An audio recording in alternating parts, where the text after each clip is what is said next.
Hello guys, you're welcome to my channel Tiwari dot agri Gyan. जैसा कि आप लोगों ने थंबनेल में पढ़ ही लिया होगा, आज का जो हमारा टॉपिक है एसिडिक सॉइल।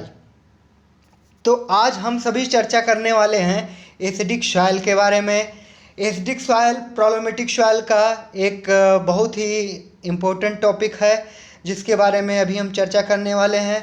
तो वीडियो के लंबा ना करते हुए चलिए हम अपने टॉपिक की ओर चलते हैं। इससे पहले मैं आपको याद दिला दूं कि अगर चैनल को अभी तक सब्सक्राइब नहीं किया है तो प्लीज़ सब्सक्राइब कर लीजिए, लाइक कर दीजिए, इसमें आपका कुछ नहीं जाएगा। चलिए आज के अपने टॉपिक की ओर चलते हैं, जैसा कि हमारा टॉपिक है एसिडिक सॉइल। तो एसिडिक सॉइल बेसिकली क्या होती है, मैं आपको थोड़ा सा आइडिया दे दूं।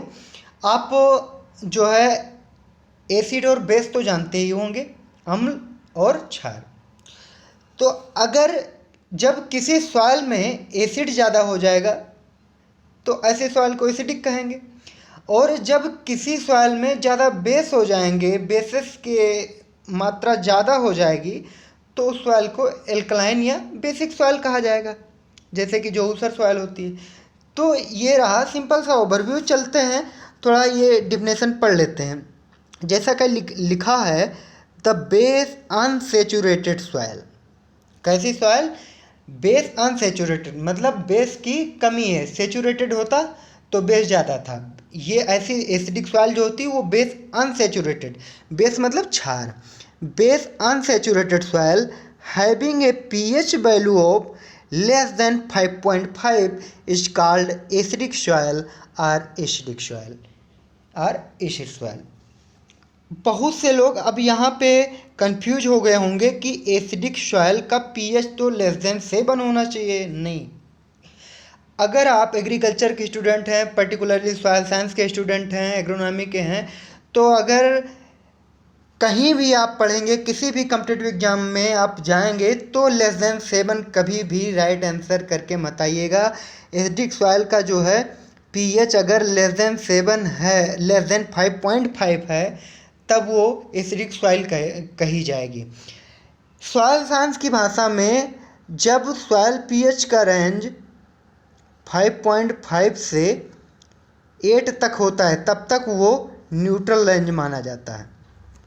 जब 8.5 से ऊपर होती है तो ऐसे सॉइल को एल्कलाइन सॉइल कह देते हैं पीएच, और जब पीएच 5.5 से नीचे होता है तो उसे एसिडिक सॉइल कह देते हैं। तो आई होप आप समझ गए होंगे। आप आज से ये गलती मत करना, एसिडिक सॉइल में कभी मत लिखना कि एसिड सॉइल का पीएच लेस देन 7 होता है। चलिए अगले पॉइंट की ओर बढ़ते हैं। क्या होता है? ये तो हो गया एसिडिक सॉइल। अब देखते हैं सॉइल एसिडिटी क्या होती है। दोनों लगभग सेम ही है, थोड़ा सा डिफरेंस है। ये एसिडिक जो है यहाँ पे एडजेक्टिव यूज हुआ है, यहाँ पे acidity as a noun use हुई है। तो देख लेते हैं। The state of being acidic due to presence of hydrogen ion और sulphates of ferrous and aluminium ion is called soil acidity.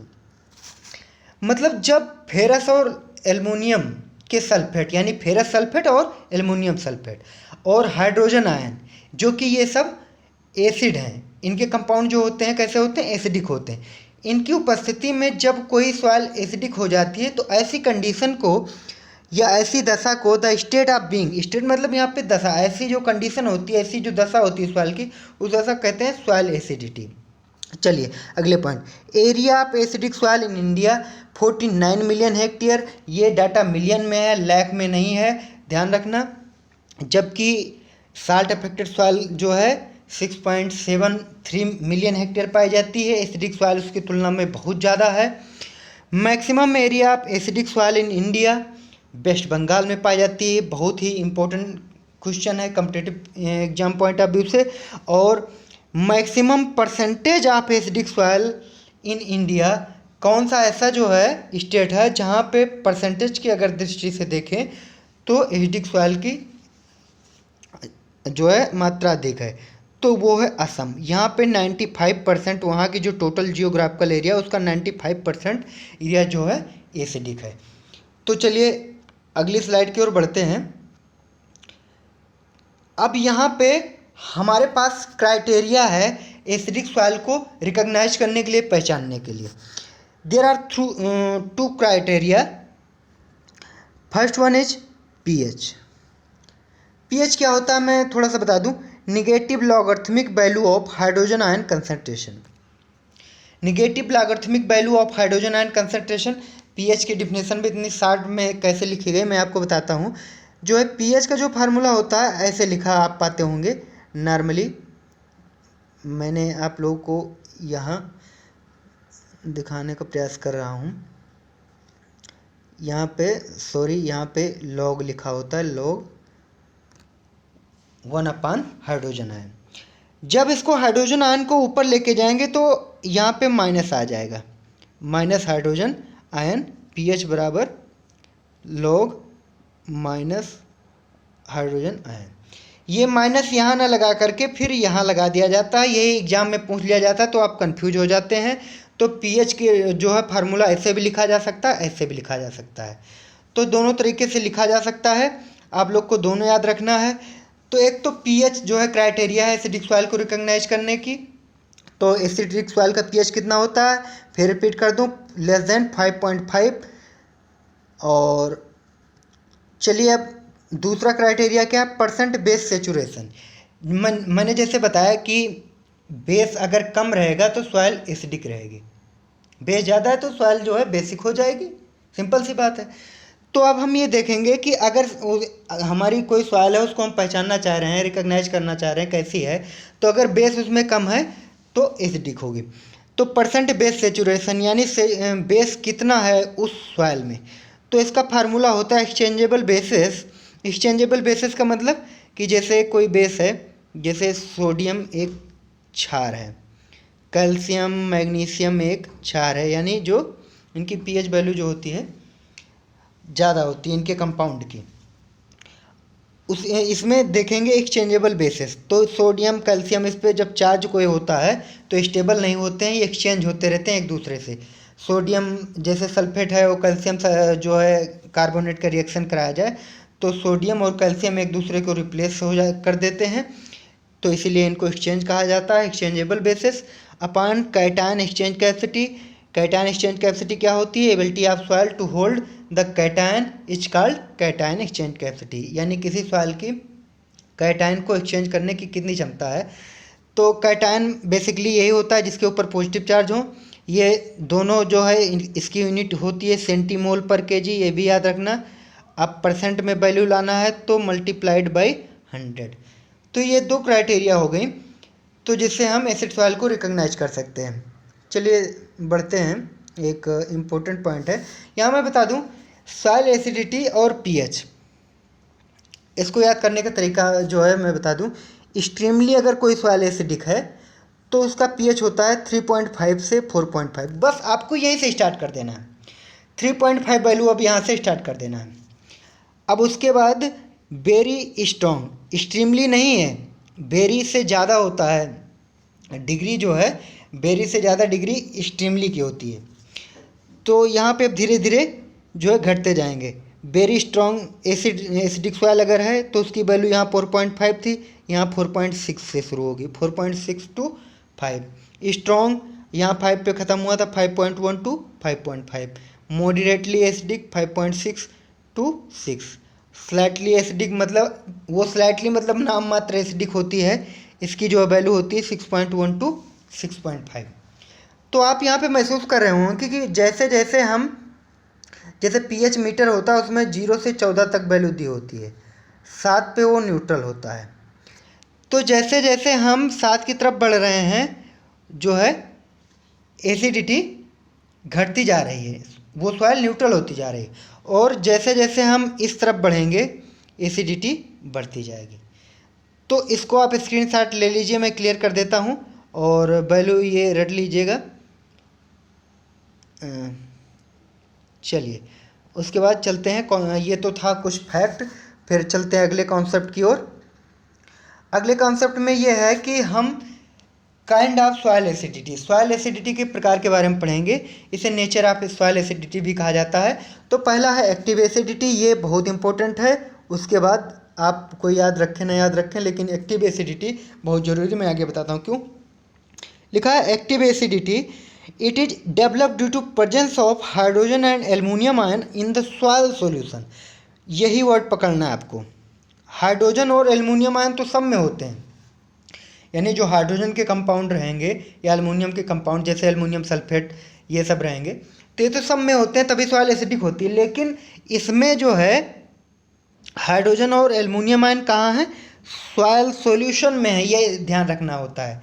एक तो होता है जैसे सॉइल पार्टिकल, अगर सॉइल पार्टिकल के ऊपर जो है ये आयन एडजॉर्ब्ड है। एडजॉर्ब का मतलब आप समझ रहे हैं, जैसे ये सॉइल पार्टिकल है उसके ऊपर हाइड्रोजन आयन आके जो है एडजॉर्ब मतलब चिपक गया है। और सॉइल सॉल्यूशन में क्या होता है, सॉइल सॉल्यूशन जैसे कोई है तो उसमें जब वो डिजॉल्व हो जाएंगे, जब हाइड्रोजन आयन डिजॉल्व हो जाता है सॉइल सॉल्यूशन में, तब एक्टिव एसिडिटी डेवलप होती है। लेकिन आगे अभी हम बताएंगे, आगे चलेंगे तो और क्लियर हो जाएगा। It is very small compare to residual and exchange acidity. ये 3 टाइप की जो एसिडिटी होती है उनमें ये इसका अमाउंट जो है बहुत कम होता है, ये बहुत कम मात्रा में सॉइल में होती है। चलिए अब एक पॉइंट यहाँ पे बहुत ही इंपॉर्टेंट है, ये क्वेश्चन बार बार कॉम्पिटिटिव एग्जाम में पूछा जाता है। PH measure only active acidity. जो पीएच मीटर होता है वो केवल एक्टिव एसिडिटी को मीजर करता है। कैसे, जब आप अपने सॉइल सैंपल को ले जाते हैं लेबोरेटरी में चेक करवाने के लिए, तो सॉइल को जब सॉइल और वाटर का सस्पेंशन यानी घोल बनता है, तब उसमें जो डिजॉल्व हो जाते हैं आयन, उसी को पीएच मीटर जो है उसकी रीडिंग लेता है। जो डिजॉल्व नहीं होते वो तो बाहर कर दिया जाता है, हम केवल एक्सट्रैक्ट लेते हैं, यानी जो सॉइल से आयन जो उसमें डिजॉल्व हो गए वाटर में वही लेते हैं। बाकी जो ठोस पार्टिकल हैं यानी सॉलिड पार्टिकल हैं वो नहीं लेते हैं पीएच मीजर करने के लिए। जो डिजॉल्व होते हैं पीएच मीटर उन्हीं की रीडिंग बताएगा, और जो डिजॉल्व नहीं हुए उनकी नहीं बताएगा। तो इसलिए पीएच जो है मीजर ओनली एक्टिव एसिडिटी, ये बहुत इंपॉर्टेंट पॉइंट है। अब सेकंड टाइप की जो एसिडिटी है एक्सचेंज एसिडिटी। एक्सचेंज एसिडिटी क्या होती है, it is develop due to presence of hydrogen and aluminium ion on soil colloid. मैंने कहा था ना कि यहीं पकड़ना है, यहाँ पे सॉइल सॉल्यूशन, यहाँ पे सॉइल कोलाइड। सॉइल कोलाइड क्या होता है, बेसिकली एक सॉइल पार्टिकल्स है, लेकिन ऐसा सॉइल पार्टिकल्स जिसका साइज लेस देन 1 माइक्रोन होता है, ऐसे पार्टिकल को कहा जाता है सॉइल कोलाइड। जैसे क्ले एक कोलाइड है, ह्यूमस एक कोलाइड है। चलिए अब आगे बढ़ते हैं। तो यहाँ पे हाइड्रोजन और एल्युमिनियम आयन कहाँ प्रेजेंट है, सॉइल कोलाइड में, यहाँ पे सॉइल सॉल्यूशन में। ये डिफिनेशन पूछी जा सकती है कॉम्पिटिटिव एग्जाम में। आप केवल याद रखना है कि हाइड्रोजन और एल्युमिनियम आयन एक्टिव एसिडिटी में जो है सॉइल सॉल्यूशन में प्रेजेंट होते हैं, एक्सचेंजेबल एसिडिटी में सॉइल कोलाइड पे एडजॉर्ब्ड होते हैं, यानी उस पर चिपके होते हैं। जैसे ये सॉइल पार्टिकल है उस पर हाइड्रोजन और एल्युमिनियम आयन इस पर चिपके होंगे, इसमें डिजॉल्व तो हो नहीं सकते, तो इसमें जो है इस पे आके एडजॉर्ब हो जाएंगे, एडहेर हो जाएंगे। चलिए अब चलते हैं अगली एसिडिटी की तरफ, रेजिडुअल एसिडिटी। जैसे कि नाम से स्पष्ट है, रेजिडुअल जैसे बचा हुआ कोई चीज़ हो, नाम से स्पष्ट हो रहा है। Residual acidity defined as acidity which remains in soil after active and exchange acidity has been neutralise मतलब जब हम एक्टिव एसिडिटी और एक्सचेंज एसिडिटी को भी जो है रिमूव कर देते हैं, यानी उसको उसमें रिक्लेमेशन कर देते हैं, सुधार कर देते हैं, अपनी सॉइल को न्यूट्रल रेंज तक लेने का प्रयास करते हैं, लेकिन उसके बावजूद भी कुछ एसिडिटी बच जाती है, इसको कहते हैं एक्सचेंज एसिडिटी।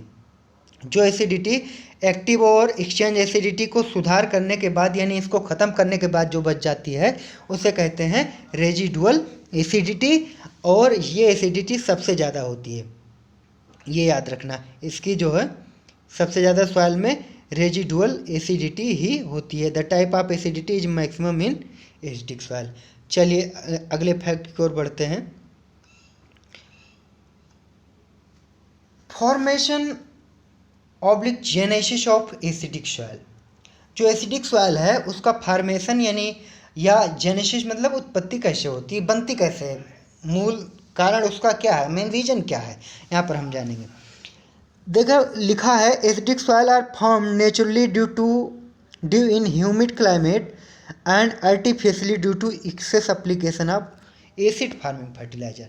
जो एसिडिक सॉइल है वो जो है नेचुरली तो बनती है अगर कोई क्लाइमेट ह्यूमिड है, यानी जहाँ ह्यूमिड क्लाइमेट का मतलब जहाँ रेनफॉल मोर देन 1000 mm होती है, तो वहाँ की सॉइल एसिडिक होती है। जैसे नॉर्थ ईस्ट की रीजन, जैसे वेस्ट बंगाल कहाँ आता है, नॉर्थ ईस्ट रीजन में जो है, जहाँ पे बरसात बहुत ज़्यादा होती है वो ह्यूमिड रीजन होता है। असम भी वहीं है, मेघालय भी वहीं है, मिजोरम भी वहीं है। तो ऐसे रीजन में जो है एसिडिक सॉइल डेवलप होती है नेचुरली। और आर्टिफिशियली भी जो है एसिडिक सॉइल कैसे डेवलप होती है, जब हम एसिडिक फर्टिलाइज़र का यूज करते हैं। एसिडिक फर्टिलाइज़र जैसे अमोनियम सल्फेट, अमोनियम क्लोराइड, जब हम लगातार अपने सॉइल में एसिडिक फर्टिलाइज़र का यूज करते रहते हैं तो सॉइल हमारी कैसे बन जाती है, एसिडिक बन जाती है। तो चलिए आइए देखते हैं कौन कौन से कारण हैं जिसके कारण सॉइल एसिडिक हो जाती है। पहला, leaching due to heavy rainfall. अब ह्यूमिड एरिया है, यानी रेनफॉल ज़्यादा हो रही है, तो वहाँ पे लीचिंग होगी। लीचिंग का मतलब होता है किसी सॉइल में वाटर के साथ न्यूट्रिएंट डिजॉल्व हो जाए। ये सॉइल है, इसमें वाटर जब अप्लाई हो, यानी रेनफॉल हो या इरिगेशन हो, तो उसमें जो बेसिस हैं, अगर बेसिस जो है वाटर में डिजॉल्व होके नीचे चले जाते हैं, इस 15 सेंटीमीटर लेयर के नीचे, जो हमारी खेती के लिए योग्य मानी जाती है, नीचे चले जाते हैं, तो बेस की कमी के कारण एसिड ही रह जाते हैं और सॉइल क्या बन जाती है, एसिडिक बन जाती है। जैसे कि लिखा है, मोस्ट ऑफ द बेसिस जैसे calcium and magnesium are leach down and soil become acidic. ये नीचे चले जाते हैं, लीच डाउन, जैसे कि हमने बताया लीचिंग क्या होती है, वाटर जो न्यूट्रेंट होते हैं, जो बेस होते हैं, वो वाटर में डिजॉल्व हो जाते हैं और जो सॉइल सरफेस की 15 सेंटीमीटर डेप्थ की लेयर है उससे नीचे चले जाते हैं, तो इस प्रक्रिया को लीचिंग कहते हैं। और जब ये प्रक्रिया हो जाती है, इसके साथ बेस भी चले जाते हैं, तो ऐसी सॉइल एसिडिक हो जाती है। अगला पॉइंट है एसिड पेरेंट रॉक मटेरियल। जिस रॉक से, यानी जिस रॉक से सॉइल बनी है, अगर उस रॉक का नेचर ही एसिडिक है तो वो सॉइल एसिडिक होगी। ये नेचुरली जो है एसिडिक सॉइल होती है। जैसे कि ग्रेनाइट, इसका नेचर एसिडिक होता है, तो सॉइल भी जाहिर सी बात है एसिडिक होगी।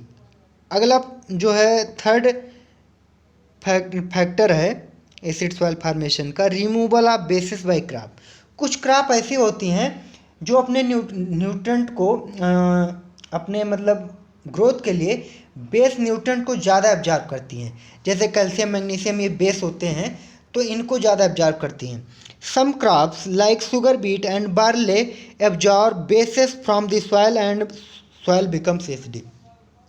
तो ये दो क्रॉप बहुत पूछा जाता है, ये ज़्यादा बेस को प्रेफर करती हैं और उनको एब्जॉर्ब कर लेती हैं अपनी ग्रोथ के लिए। जैसे कि हर न्यूट्रेंट को हर क्रॉप को न्यूट्रेंट की ज़रूरत होती है, पोषक तत्व की ज़रूरत होती है ग्रोथ के लिए, तो ये क्रॉप ज़्यादा बेसिस को एब्जॉर्ब कर लेती हैं। तो वही लिखा है, removal of bases by crop. ये क्रॉप हैं जो बेस को रिमूव कर देती हैं, यानी एब्जॉर्ब कर लेती हैं और अपनी ग्रोथ के लिए। उसके बाद अगला पॉइंट है यूज ऑफ एसिडिक फर्टिलाइज़र। जब हम एसिडिक फर्टिलाइज़र का ज़्यादा यूज करते हैं, ये आपको बता चुका हूँ, such as ammonium sulphate and ammonium chloride. उसके बाद है डिकम्पोजिशन ऑफ ऑर्गेनिक मैटर। जब ऑर्गेनिक मैटर का डिकम्पोजिशन होता है तो उसमें कुछ एसिड रिलीज होते हैं। जैसे आपने खेत में एफओएम डाला तो प्लांट उसे डायरेक्ट नहीं ले पाते हैं, वो उसका पहले मिनरलाइजेशन होगा। यानी वो जब एफओएम डाले हो तो उसमें क्या क्या होगा, प्रोटीन, फैट, विटामिन, कार्बोहाइड्रेट, यही सब होंगे ना। वो मिनरलाइज होके नाइट्रेट, या जैसे नाइट्रोजन लेना है प्लांट को तो एफओएम से अगर लेंगे तो जब तक जो है प्रोटीन में नाइट्रोजन होता है, लेकिन जब तक वो नाइट्रेट फॉर्म में नहीं आ जाता प्लांट उसको नहीं ले सकते। यानी जब तक वो आयनिक फॉर्म में नहीं आ जाएगा प्लांट नहीं ले सकते। तो इसका मिनरलाइजेशन होता है। तो जब ये सब मिनरलाइजेशन के दौरान जो है एसिड रिलीज होते हैं, तो एसिड रिलीज होते हैं तो इससे जो है सॉइल एसिडिक हो जाती है। ऑर्गेनिक मैटर के चैप्टर में आपको जो है डिटेल समझाऊंगा ये। उसके बाद 6 रीजन है ह्यूमिड क्लाइमेट। जैसा कि मैंने बताया कि जहाँ ज़्यादा बरसात होती है वहाँ पे लीचिंग हो जाती है, वहाँ पे बेसेस जो हैं नीचे चले जाते हैं, सॉइल एसिडिक हो जाती है। सिंपल सी बात है। तो चलिए अगली स्लाइड की ओर चलते हैं। अब यहाँ पे हम देखेंगे अक्रेंसेस, यानी एसिड सॉइल है जो है वो कहाँ कहाँ पाई जाती है, कहाँ कहाँ घटित होती है। पहला तो जैसे मैंने बताया ह्यूमिड रीजन में होंगी, जैसे वेस्ट बंगाल हुआ, जो है इधर केरला का जो है प्लेन एरियाज हुआ, और मेघालय हुआ, इन सब जगह असम हुआ, यहाँ पे एसिडिक सॉइल होती है जहाँ ह्यूमिड रीजन। तो अक्रेंसेस वहाँ है in humid region where annual rainfall is occurred more than 1000 mm, जहाँ पे 1000 mm से जो है एनुअल वार्षिक रेनफॉल ज़्यादा होती है, यानी साल भर में 1000 मिलीमीटर से ज़्यादा वर्षा होती है, वहाँ पे एसिडिक सॉइल पाई जाएगी। Where rainfall is more than evapotranspiration, यानी जहाँ पे रेनफॉल इवेपोट्रांसपिरेशन से ज़्यादा हो रहा है। इवेपोट्रांसपिरेशन क्या होता है कि इवेपोरेशन पहले जान लो, ट्रांसपिरेशन जान लो पहले क्या हो। इवेपोरेशन जब वाटर वेपर फॉर्म में कन्वर्ट हो जाता है किसी तालाब से, जब वाटर तालाब नदी झील इन सब से जब वाटर कन्वर्ट हो जाता है वेपर फॉर्म में और एटमॉस्फेयर में चला जाता है तो उसे तो कहते हैं इवेपोरेशन। इसकी डिफिनेशन है loss of water in the vapour from the physical body, यानी जैसे कि नदी तालाब झरना ये सब जो कुछ भी है। और ट्रांसपिरेशन क्या होता है, loss of water in the vapour form in the living body या फ्रॉम द लिविंग बॉडी, यानी जो लिविंग बॉडी जैसे प्लांट, एक प्लांट एक लिविंग बॉडी है, तो प्लांट से जब वाटर का लॉस हो रहा है, प्लांट जो है जैसे कहा जाता है ना transpiration is the necessary evil, आवश्यक बुराई है, तो ये दोनों को कॉम्बिनेशन होता है इवेपोट्रांसपिरेशन। तो जहाँ पे इवेपोट्रांसपिरेशन कम हो रहा है तो वहाँ पे जो है वाटर ज़्यादा रहेगा, क्योंकि वाटर वेपर फॉर्म में कन्वर्ट ही नहीं हो रहा है, तो वहाँ पे वाटर ज़्यादा होगा, तो बेसिस ज़्यादा वाटर में डिजॉल्व होंगे और लीचिंग ज़्यादा होगी। तो जाहिर सी बात है आपको समझ में आ गया होगा। नॉर्थ ईस्ट रीजन में ज़्यादा पाई जाती है ऐसी सॉइल, वेस्ट बंगाल, मिजोरम एंड मेघालय। तो चलिए ये सारे फैक्ट थे, अगले स्लाइड की ओर चलते हैं। अब आते हैं मैनेजमेंट की तरफ कि हम एसिडिक सॉइल को मैनेज कैसे करेंगे। हमें उसमें क्रॉप ग्रो करना है, किसी भी कीमत पर हमें उसे मैनेज करना है। तो पहला पॉइंट है हम लाइमिंग मटेरियल को यूज करेंगे। तो लाइमिंग मटेरियल वो सारे लाइमिंग मटेरियल कहे जाते हैं जिनमें बेस हो। जैसे मैंने बताया था बेस अगर सॉइल में ज़्यादा है तो वो सॉइल एसिडिक नहीं रहेगी। तो यहाँ पे देखो हमने कैल्शियम भी देखो यहाँ पे यूज किया जा रहा है, कैल्शियम भी बेस है, सारे बेस हैं, और यहाँ पे मैग्नीशियम भी बेस है। तो ये सब बेस हैं जो सॉइल पीएच को इंक्रीज करते हैं, यानी न्यूट्रल की तरफ लाते हैं। तो पहला तो है कैल्शियम लाइमस्टोन, या इसे लाइमस्टोन भी कहा जाता है, या कैल्शियम कार्बोनेट इसका केमिकल नेम है। ये 90% इंडिया में यूज होता है, लेकिन ये उतना इफेक्टिव नहीं है जितना कि आगे हम बताएंगे। ये हाइड्रेटेड लाइम है। दूसरा है डोलोमाइट। डोलोमाइट कैल्शियम और मैग्नीशियम के कार्बोनेट होते हैं। क्विक लाइम यानी जिसे जलता हुआ चूना आप लोग कहते हैं, कैल्शियम ऑक्साइड होता है। हाइड्रेटेड लाइम में वो होता है जब कैल्शियम ऑक्साइड के साथ H2O का रिएक्शन होता है तो ये कैल्शियम हाइड्रोक्साइड बना लेता है। इसका केमिकल नेम है कैल्शियम हाइड्रोक्साइड। और जो हाइड्रेटेड लाइम होता है वो बेस्ट होता है। क्यों बेस्ट होता है? जो है एसिडिक सॉइल को इम्प्रूव करने के लिए, क्योंकि ये डिजॉल्विंग नेचर का होता है, यानी ये जो है डिजॉल्व ज़्यादा हो जाता है, जल्दी हो जाता है वाटर में, इसलिए वाटर में डिजॉल्व जल्दी होगा। तो जो सॉइल सॉल्यूशन में जो है कमी है बेस की वो जाके पूरा कर देगा। ये कैल्शियम एक बेस है, ये जाके पूरा कर देगा। तो आई होप आप लोग समझ पाए होंगे। हमें बेसिकली यहाँ ऐसे मटेरियल केमिकल को यूज करना है जिसमें बेस की मात्रा ज़्यादा हो, तभी जो है दोनों न्यूट्रल होंगे, तभी जो है एसिडिक सॉइल न्यूट्रल की तरफ आएगी। तो चलिए आई होप आप समझ पाए होंगे। आगे चलते हैं।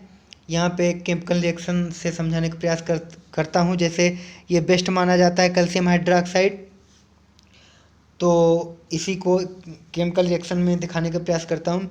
ये कैल्शियम हाइड्रोक्साइड हम अप्लाई किए जो सॉइल एसिडिक है, किसके साथ? जो सॉइल एसिडिक है, जिसमें लिखा है सॉइल, ऐसे सॉइल जिसमें हाइड्रोजन और एल्युमिनियम के आयन पाए जा रहे हैं तो वो सॉइल एसिडिक होगी।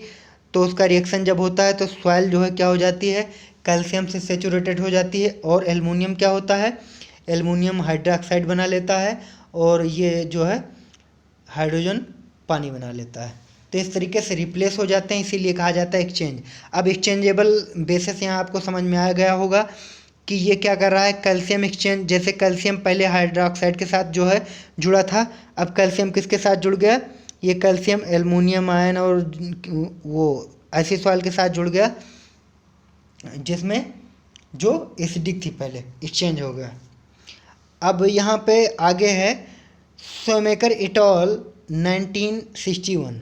इन्होंने एक मेथड दिया था कि कोई एसिडिक सॉइल है तो उसमें हम कैसे पता करें कि इसमें लाइम की रिक्वायरमेंट, यानी जो लाइम है, चूना। एसिड सॉइल के सुधार के लिए नॉर्मली क्वेश्चन पूछा जाता है कौन सा मटेरियल यूज किया जाता है, लाइम यूज किया जाता है, चूना यूज किया जाता है, ये मैं जो है सिंपल भाषा में बता दूं। और एल्कलाइन सॉइल के लिए जिप्सम यूज किया जाता है। तो इन्होंने एक बफर मेथड दिया था डिटरमाइन करने के लिए कि लाइम की रिक्वायरमेंट किसी एसिडिक सॉइल में कितनी होगी। लाइम रिक्वायरमेंट बेसिकली जान लो क्या होता है।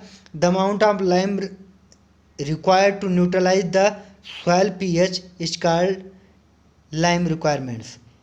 यानी किसी सॉइल को न्यूट्रल करने के लिए, यानी उसका पीएच मान 7 की ओर बढ़ाने के लिए या 7 की ओर लाने के लिए जितनी मात्रा में हमें लाइम की ज़रूरत होती है उसे कहते हैं लाइम रिक्वायरमेंट। और ये शोमेकर इटाल जो साइंटिस्ट थे उन्होंने एक फैक्टर दिया था, liming factor of 1.52 is generally use to calculate lime requirement. Lime requirement की मात्रा जो है जितनी भी होती है उसे हम इस फैक्टर से मल्टीप्लाई करते हैं। तो ये काफ़ी ज़्यादा पूछा जाता है, आप इस फैक्टर की वैल्यू जो है याद कर सकते हैं, लर्न कर सकते हैं। चलिए अगला देखते हैं क्या है। अगला मेथड है, पहला तो हमने क्या किया, लाइमिंग मटेरियल को यूज किया, जैसे कि कैल्शियम हाइड्रोक्साइड यानी जो हाइड्रेटेड लाइम, जिसे जो है बुझा हुआ चूना भी कहते हैं या कैल्शियम हाइड्रोक्साइड भी कहते हैं, कैल्शियम ऑक्साइड यूज किया। जितने बेसेस हैं, जो बेसेस वाले कंपाउंड हैं, जो क्षार वाले क्षारीय कंपाउंड हैं, बेसिकली उन्हें यूज किया। अब जो सेकंड मेथड है एप्लीकेशन ऑफ बेसिक फर्टिलाइज़र, वहाँ यहाँ भी वही रूल है, हम ऐसे फर्टिलाइज़र को यूज करेंगे जो बेसिक नेचर की है, जैसे सोडियम नाइट्रेट, ये लिखा है नाइट्रेट फर्टिलाइज़र। मैं आपको यहाँ एक चीज़ और बता दूँ, सिखा दूँ, जितनी भी नाइट्रेट फर्टिलाइज़र होती हैं जैसे सोडियम नाइट्रेट, कैल्शियम नाइट्रेट, इन सब का नेचर बेसिक होता है। और जितनी भी अमोनिकल फर्टिलाइज़र होती हैं जैसे अमोनियम सल्फेट, अमोनियम क्लोराइड, इन सब का नेचर जो हो क्या होता है, ये एसिडिक होता है। तो ये दो फर्टिलाइज़र मोस्टली नाइट्रेट फर्टिलाइज़र और रॉक फास्फेट बहुत ज़्यादा पूछा जाता है, किस सॉइल को रिक्लेम करने के लिए यूज होता है रॉक फास्फेट, ये एसिडिक सॉइल को। अगला मेथड है, अगला हम क्या कर सकते हैं, growing of acid tolerant crop. ऐसी क्रॉप को ग्रो करेंगे जो एसिड जो है सॉइल में ग्रो हो सकती है, यानी जो अम्ल सहनशील फसलें हैं, आप लोग जानते होंगे जैसे राइस है, ओट है और कास्टर है। अगला क्या हम यूज करेंगे, reduce loss of bases by leaching. हम लीचिंग को, जैसे लीचिंग के थ्रू जो है बेस का लॉस होता है, यानी जो क्षार हैं उसका लॉस होता है, तो उसको रोकने का प्रयास करेंगे कि लीचिंग ना होने पाए। उसके लिए हमें क्या करना होगा, हमें अपनी ड्रेनेज फैसिलिटी को इम्प्रूव करना होगा, यानी जब रेनफॉल ज़्यादा हो जाए, जो है स्टैंडिंग वाटर हो जाए, वाटर का ओवरफ्लो होने लगे, तो आप वहाँ पे ड्रेनेज की सुविधा होनी चाहिए कि जो है आपकी फील्ड से जिसमें आप कल्टीवेशन करते हैं वहाँ से पानी तुरंत निकल जाए, जिससे कि लीचिंग से जो बेस हैं, क्षार हैं, उन वो ना जाए सॉइल से और हमारी सॉइल एसिडिक ना हो। अगला पॉइंट जैसे मैंने दिया है, ड्रेनेज फैसिलिटी बहुत इंपॉर्टेंट है। किसी भी कंडीशन में अगर ड्रेनेज फैसिलिटी नहीं सही तो सॉइल की कोई भी प्रॉपर्टीज अच्छी नहीं होती, ये सब आप सभी जानते हैं। तो ये रहा आज का जो है हमारा टॉपिक। तो अगले टॉपिक में हम प्रॉब्लम सॉइल की एक और जो है लेके आएंगे टॉपिक, जैसे साल्ट अफेक्टेड सॉइल लेके आएंगे। और साल्ट अफेक्टेड सॉइल में सैलाइन सॉइल हम पढ़ा चुके हैं और एल्कलाइन सॉइल अगले लेक्चर में लेके आएंगे। तो आज के लिए बस इतना ही, और फिर मिलते हैं नए वीडियो के साथ। Thank you for watching the video.